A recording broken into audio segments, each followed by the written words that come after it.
인사드리겠습니다. 안녕하세요. 되게 오랜만에 올라오게 되는 것 같은데, 원래 한 달 전에 교재 순서가 있었는데, 그 이스라엘 다녀오신 거 간증을 한다고 하셔가지고, 제 차례가 미뤄져서 이렇게 오랜만에 올라오게 되었습니다. 말씀 교재가 아니라 그냥 간증이라서 지금까지 있었던 일 순서대로 정리만 하면 되는 거니까 2주면 정리하는데 충분하겠지 싶어서 저번 주부터 이제 교재를 준비하려고 마음을 먹었었거든요.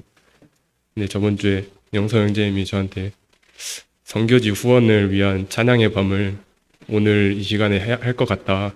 그래서 교재가 미뤄질 것 같다 하길래 그럼 준비 안 해도 되겠다 싶어가지고 그렇게 있었는데 저번 주 목요일에 다시 그 후원의 밤 찬양의 밤 미뤄졌으니까 교재 다시 준비해라 그래가지고 그래 어차피 집에서 아무것도 안 하는데 월요일부터 일주일이면 충분히 준비하겠지 했는데 또 이제 월요일 날 동산 유원지를 다녀오고 나서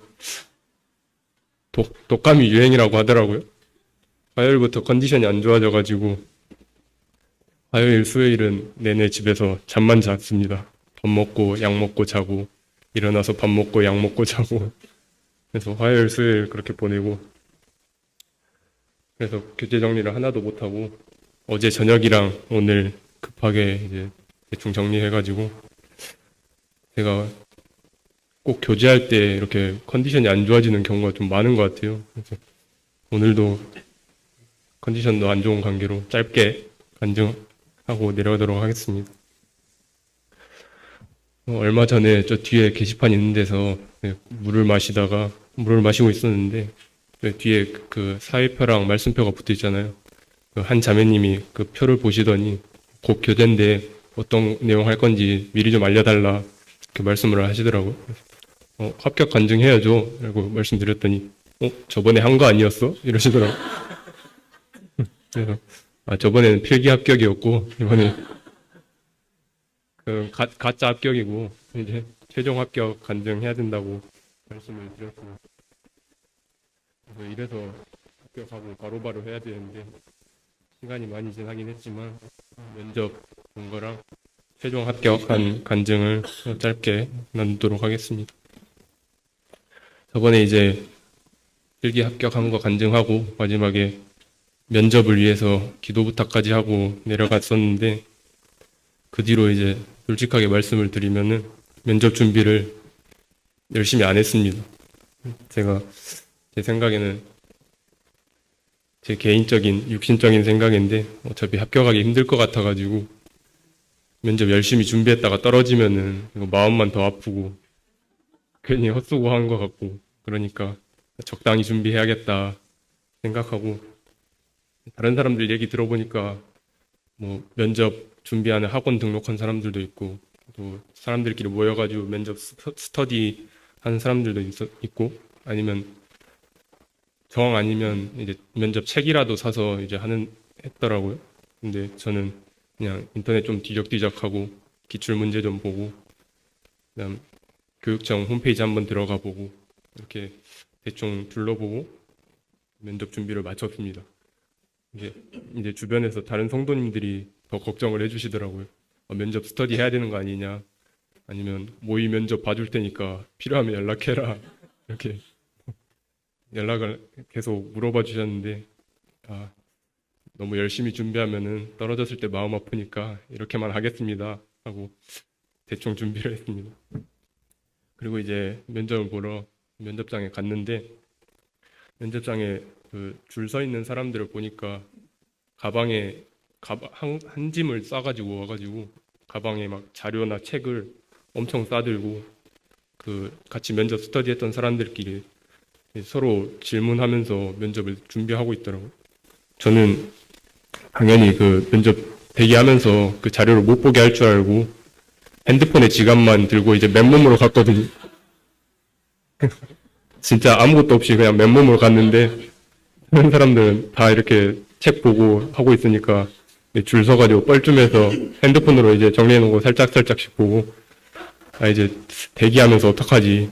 그때 면접실당 한 14명, 15명인데 한 사람당 면접 시간이 10분이니까 맨 마지막 순서가 걸리면 한 2시간 걸리는, 2시간을 대기해야 되는데, 다른 사람들 2시간 동안 공부할 동안 나는 멍 때리고 있어야 되는 건가, 이렇게 불안해 하고 있었는데, 다행히 그거는 아니고 형평성에 어긋나지 않도록 대기하면서는 이 자료를 다 앞으로 제출, 오히려 아무것도 안 가져간 게 좋았던 것 같습니다. 다른 사람들은 괜히 짐만 많이 들고 와가지고. 그리고 이제 면접 순서는 제비뽑기로 정했는데, 이제 합격할 것 같지도 않은데, 맨 마지막 순서 걸리면 2시간 이상 대기해야 된다는 게 너무 마음에 안 들어가지고, 제발 앞 순서 뽑히게 해주세요 하고 속으로 기도하고, 이제 뽑았더니 2번째가 뽑혔습니다. 만족하면서 이제 앉아가지고 주위를 딱 둘러보는데, 저는 그때 당시에는 이제 기대를 안 해서 그런가 긴장을 별로 안 했거든요. 뭐 준비를 안 해서 긴장을 할 게 없었겠죠. 준비를 한 게 없으니까. 근데 이제 다른 분들은 긴장을 엄청 많이 한 것 같더라고요. 특히 저 있던 면접실에는 저 빼고 다 여성분이어서, 그래서 제스처들이 엄청 커가지고 본인이 지금 긴장했다는 걸 티내고 싶어 하는 건지 싶을 정도로 뭐 엄청 티가 나더라고요. 뭐 그 제비 순서 뽑을 때도 뭐 보통 남성분들은 그냥 아무 말 안 하고 뽑잖아요. 뽑으면서 어머 어떻게 막 이러고 발 동동 구르고 그렇게 긴장한 걸 티를 내시더라고요. 근데 그래서 이게 오히려 나를 긴장 안 하게 하시려는 주님의 방법인가 싶었는데, 또 이제 막상 순서가 돼가지고 면접 보러 들어가니까 이제 그 분위기가 다르잖아요. 면접실이 그 큰 공간에 의자만 4개 있고 면접위원 3명이 쳐다보고 있는데 바로 긴장이 이제 되더라고요. 들어가서 이제 인사하고 의상 입고 앉아가지고 이제 면접 첫 질문을 들었는데, 공무원의 공직 가치관 중에 가장 중요한 게 뭔지, 중요하다고 생각하는 게 뭔지 말해봐라. 이 질문을 듣자마자 머리가 새하얘졌습니다.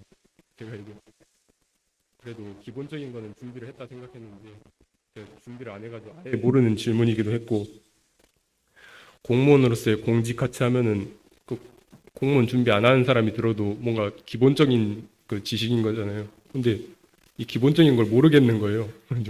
이거 큰일 났다 싶어서 머리가 순간 안 돌아가고 그대로 멈춰 있었습니다. 그래서 제 느낌상으로는 한 10초? 15초 정도 멍 때리고 아무 말도 못하고 있다가 어떡하지 하면서 이제 가만히 있으니까 면접관분이 이제 질문 한 번 더 읽어드릴까요? 해가지고 읽어주셨는데, 한 번 더 들어도 모르는 건 모르는 거잖아요. 그래서 근데 이제 마냥 아무 말도 안 할 수는 없으니까 이제 머리를 최대한 돌려가지고 면접관한테 질문을 했습니다. 제가 혹시 숙지가 완벽히 안 돼서 그런데 공무원의 의무랑 그 공직 가치랑 많이 다른 건가요? 이렇게 물어봤거든요. 당연히 누가 봐도 다른 거잖아요.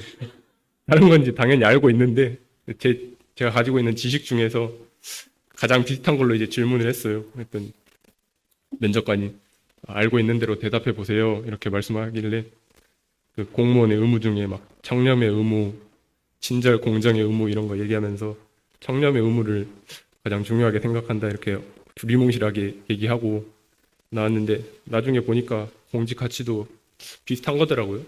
의무랑 이제 연관되어서 뭐 청렴성, 정직성 이런 거여서 그나마 다행히 잘 넘어갔다 이런 생각이 들더라고요. 그리고 이제 나머지 질문들은 평범한 질문이어서 쉽게 넘어갔습니다. 다른 회사 면접에서도 볼 수 있는 그런 질문들이었는데, 뭐 직장 동료가 아파서 일을 못하게 되었을 때 그 일을 어떻게 맡을 것이냐, 뭐 아니면 자기에게 일이 주어져 가지고 그거를 상사에게 보고했는데 상사의 의견과 맞지 않았을 때 어떻게 할 것이냐, 뭐 이런 기본적인 질문들이어서 그냥 생각나는 대로 대강 얘기하고 면접을 마쳤습니다. 그리고 이제 그 면접 보고 일주일 후에 최종 결과가 발표됐었는데, 결과 발표 이제 하루 전날에 저녁에 자기 전에 갑자기 인터넷을 검색하고 싶은 거예요. 그 공무원 갑자기 커뮤니티 들어가가지고 커트라인 갑자기 검색하고 뭐에 홀린 듯이 이렇게 검색을 했거든요. 갑자기 그때 이제 광주 지역이 양성평등이 적용됐다는 걸 그때 이제 알았어요. 그래서 원래 발표됐던 게 커트라인이 85점이었거든요. 근데 제가 85점이니까 제 생각으로는 실제 커트라인은 더 높고 저는 예비로 뽑혔을 것이다. 이렇게 생각을 해서 이제 합격 가능성이 낮을 거다 이렇게 생각을 하고 있었는데 양성평등이 적용돼가지고 남자는 82점까지 합격을 했다고 이제 하더라고요. 그 인터넷에서. 그걸 보자마자 그럼 예비가 아니고 합격이겠네? 이렇게 생각이 들었어요. 근데 그 순간 합격해서 기쁘다 이 생각보다는 제 믿음이 얼마나 작은지가 이제 바로 생각이 났습니다. 네. 그 하나님을 믿고 의지하기보다 뭐 필기 합격하고 올라와서 간증까지 하고 기도 부탁까지 했는데 하나님을 믿고 의지하기보다 제 생각대로 먼저 이제 판단하고 하나님께 구하지도 않다가 눈에 보이는 뭔가 증거가 이제 나타나니까 그것도 이제 확실한 것도 아니잖아요. 확실한 증거도 아니고 사람들이 그냥 써놓은 글인데 그거 하나 보이니까 그럼 합격하겠네 이런 생각이 드는 걸 보고 그래서 이제 개인적으로 생각되어졌던 부분이 이러한 모습이 세상적으로 보면은 어떻게 보면은 확실한 증거나 확실한 현상을 보고 난 후에 이제 길을 정하고 행동으로 옮기는 것이 세상적으로 봤을 때는 안정적이고 합리적이라고 할 수 있는 부분들이잖아요. 어쨌든 행동으로 옮기는 데는 확실한 근거가 있어야 하고 그래야지 세상 사람들이 봤을 때 너 합리적이다, 너 안정적으로 그 행동을 하는구나, 너의 행동엔 근거가 있구나 이렇게 말을 하는데 이러한 모습이 그리스도인으로서는 합당하지 않다고 이렇게 생각이 들었거든요. 그래서 그러면서 이제 도마에게 예수님께서 보지 않고 믿은 자는 복되도다라고 말씀하신 것도 이제 그때 동시에 생각이 됐는데 어렸을 때는 도마가 예수님하고 내내 같이 살아놓고 왜 예수님을 믿지 못했을까 한심하게 생각했었는데 제 모습이 도마보다 더 못하다는 것을 이제 그때 주님께서 딱 보여주시더라고요. 도마는 그래도 예수님을 직접 만져보기라도 했잖아요. 근데 저는 직접 합격한 거를 본 것도 아니고 그냥 사람들이 써놓은 글 하나 보고 가능성이 조금 올라간 거 보고 그제서야 안심하고 하는 그런 모습을 보면서 왜 주님이 이거를 발표 하루 전날에 저녁에 별 의미도 없는 이 시간대에 보여주셨을까 생각이 하면서 제 성격상 이제 평소 같았으면은 이제 시험 끝나자마자 인터넷 다 뒤져가지고 양성평등 적용된 거 이제 미리 알아보고 이 정도면은 합격선이 어느 정도 되고 나는 합격할 수 있겠다 이런 걸 계산을 했었을 텐데 이번에는 내내 불안에 시달리다가 왜 하루 전날에 보여줬을까 생각을 하면서 제가 믿음이 얼마나 약한 자인지 다시 한번 주님께서 보여주신 것 같다는 생각이 들었습니다. 이렇게 안에 올라와서 간증도 하고 성도님들께 기도 부탁도 해놓고 또 저의 그 개인적인 판단으로 하나님을 믿지 않고 제 생각대로 행동하다가 또 세상의 어떤 기준을 보고 하나님이 아닌 다른 것을 보고 그 믿음이 생기는 그런 모습을 보고 저의 모습을 다시 한번 돌아보는 그런 계기가 되었던 것 같습니다. 그리고 이제 그 다음날 바로 아침에 최종 합격 발표가 났고 그 다음 주부터 이제 2주 동안 연수를 다녔어요. 연수를 다녔는데 연수 시작하면서 처음에 이제 1박 2일로 고흥연수원에 가서 연수를 받았거든요. 거기서 이제 같은 방을 쓰게 된 사람들이랑 여러 이런저런 얘기를 새벽까지 했었는데 공통적으로 얘기를 했던 게 합격하면 막 엄청 기쁠 줄 알았는데 그게 아니고 드디어 끝났다 이런 생각만 들고 부모님이나 주변에서 좋아하고 축하한다고 하니까 기쁜 거지 합격했다는 사실 그 자체만은 별로 안 기쁜 것 같다 이런 얘기를 하더라고요. 근데 이거는 저도 되게 공감이 됐습니다.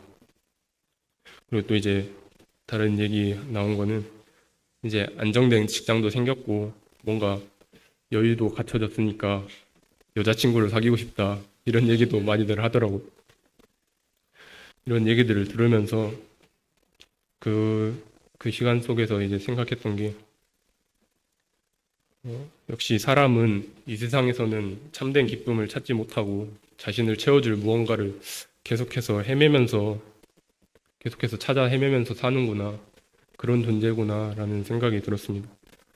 시험 합격하고 직장을 갖게 되면은 뭐 행복할 것 같아서 열심히 공부하고 노력했지만 막상 합격하고 나니까 별로 안 기쁘고 이제 또 다른 채워질 만한 거 부족한 게 보이니까 여자친구를 사귀고 싶고 여자친구를 사귀면은 또 행복할 것 같지만 또 막상 사귀고 나면은 그렇지 않은 사람들이 대부분이잖아요. 항상 행복한 게 아니고 또 서로 다투고 부족한 부분이 보이면 헤어지고 또 다른 부족한 부분을 채워줄 다른 사람들을 찾게 되고 또 다른 것들을 원하게 되고 이런 모습들을 보면서 저는 그렇지 않고 물론 육신은 그렇지만 하나님을 통한 진짜 기쁨을 누릴 수 있다는 것에 감사가 됐습니다. 저도 이제 동일하게 그 사람들이랑 동일하게 합격했다는 그 사실 그 자체만으로는 막 그렇게 기쁘고 하진 않지만 이 합격까지 온 과정이 성도님들의 기도 응답이고 또 하나님의 역사하심이라는 것을 알기 때문에 제 삶 가운데서 하나님을 경험한 순간이 하나 더 늘어났다라는 것에 감사하게 되고 기뻐하게 되고 또 이렇게 성도님들께 간증을 나누어 드림으로써 하나님이 영광 받으실 수 있는 이러한 시간을 또 누릴 수 있다는 것이 감사가 되는 것 같습니다. 이렇게 똑같은 상황이나 환경일지라도 세상 사람들과 그리스도인이 보이는 관점이 많이 다르다라는 것을 최근에 이제 또 한 번 느끼게 됐는데 얼마 전에 아까 말했던 연수에서 방 같이 썼던 사람들이랑 저녁 먹으려고 만났다가 새벽까지 같이 얘기하게 된 적이 있었는데 그때 한 형이 요즘 어머니가 뭐만 하면 조상덕이라고 하는 게 스트레스다라고 말하면서 그래서 이번에 추석 때도 자꾸 시험 합격한 것도 조상덕이라고 자꾸 조상님한테 감사해야 된다 이렇게 해서 스트레스 받았다라고 하면서 아니 그게 왜 조상덕이냐 내가 열심히 노력한 결과지 하면서 열변을 토로하더라고요. 그래서 얘기하다가 제가 이제 교회 다니는 거 아니까 저를 딱 보면서 미리 사과를 하더라고. 건우야 미안하다 이렇게 먼저 말하고 난 신 안 믿는다. 내가 잘 되는 건 다 내가 노력해서 얻은 결과다 이렇게 저한테 얘기를 하더라고. 그래서 이런 거를 보면서 또 한 번 내 덕이 아닌 걸로 이렇게 감사할 수 있다는 것이 감사할 수 있는 이 그리스도인의 삶이 얼마나 복된 것인지 다시 한번 생각해 보게 됐습니다. 제가 이렇게 간증하면서 조금 걸린다고 해야 될까요? 뭔가 하나님이 다 해주셨다 이렇게 말하는 게 당연히 맞는데 그러면은 난 아무것도 안 하고 하나님이 다 해주셨다 이렇게 학생들이 받아들이고 그럼 나도 공부 안 해도 되겠네 이렇게 마음 먹으면 물론 그런 학생들은 없겠지만 그렇게 될 수도 있으니까 좀 조심스럽더라고요. 저도 솔직히 다른 사람들 저와 똑같은 시험을 준비한 사람들에 비해서 노력한 양이 적다는 거를 저도 스스로 알고 있거든요. 저는 뭐 절대적인 시간적인 부분에서도 그렇고 어쨌든 교회에 투자하는 시간도 있고 하다 보니까 시간적인 부분 또 정신적인 부분에서도 투자한 것이 많이 적은데 이렇게 합격할 수 있었다는 게 하나님의 덕이라는 뜻이고 물론 저도 투자를 해야죠. 얻으려면 그만큼 투자를 해야 되는 것이기 때문에 아예 노력을 안 했다는 뜻이 아니고 그 사람들에 비해서 투자를 적게 했지만 하나님께 투자한 만큼 하나님이 더 갚아주셨다 이러한 부분을 말씀을 드리고 싶습니다. 그리고 이제 연수도 끝나고 이제 그 뒤로 아무 일정이 없어가지고 합격하고 지금까지 이제 한 달 정도 집에서 푹 쉬면서 놀았습니다.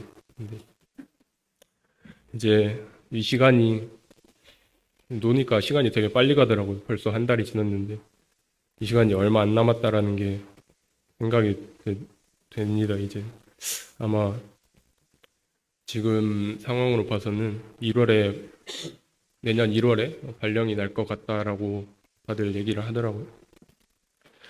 지금까지 9월에 한 번, 10월에 한 번 이렇게 발령이 두 번 났는데 총 116명 중에 65명이 발령이 났거든요. 고득점자부터 이제 성적 순으로 발령이 나는데 제가 이제 87등이니까 65명까지 난 상황 중에서는 1월이면 이제 발령이 나겠다라는 생각을 하고 있습니다. 1월에 발령이 안 났으면 하는 이유가 두 가지 있었는데 첫 번째는 1월부터 출근을 하게 되면은 방학 동안에 있는 여러 가지 캠프들을 참석을 못 하겠더라고요. 뭐 전국 어린 캠프도 그렇고 여러 캠프들을 참석 못 하게 될 것 같고 또 이제 특히 주위에서 이번에는 돈은 나중에 갚으면 되는 거니까 부모님한테 빌려가지고 터키 그리스 한번 가라 이렇게 하시는 분들도 꽤 있었거든요. 특히 영선 형제님이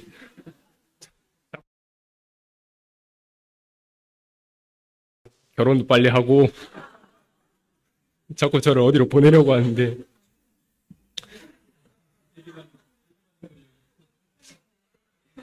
어쨌든 1월에 발령이 나면은 이제 뭐 터키 그리스 이런 거는 꿈도 못 꿀 것 같고 그래서 1월에 발령이 안 났으면 했는데 또 두 번째 이유는 1월이 제일 바쁘다고 하더라고요.